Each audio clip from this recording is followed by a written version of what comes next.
Attachment theory, the case study.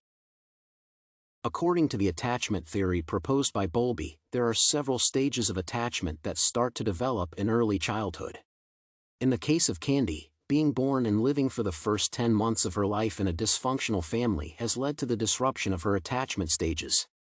In other words, the fact that she was completely neglected by her biological parents indicates that her attachment patterns were not formed. That is why she demonstrates opposite behavior even to the same people. Thus, due to the disruption of her attachment, it is impossible to classify Candy's attachment style clearly. According to Ainsworth's attachment theory, she demonstrates the signs of both insecure avoidant and insecure resistant styles. This claim may be justified by evidence that shows that Candy is indifferent to her foster mother at one time and cries when she is not around at other times.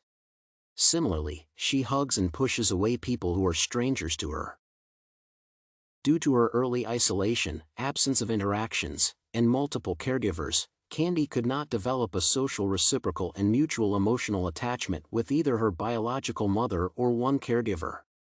At the early stages of development, when a child forms an attachment with primary caregivers, Candy was neglected and probably sexually and physically abused. Her sense of security that derives from secure attachment was not formed. The absence of the mother as a source of attachment distorted her exploration behavior and led to situational anxiety.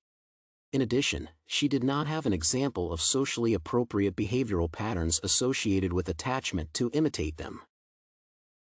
According to Erikson's theory of psychosocial development, there are 8 stages that should be completed by a person for harmonious personality development.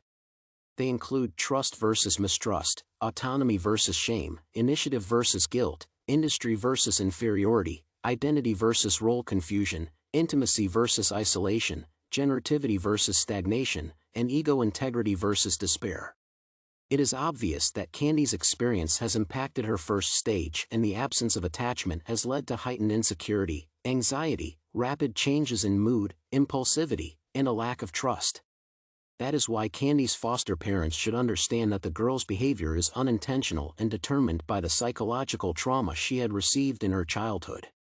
They should not punish her for misbehavior, talk and listen to her carefully, be consistent, interact with Candy at her younger emotional age, and surround her with love.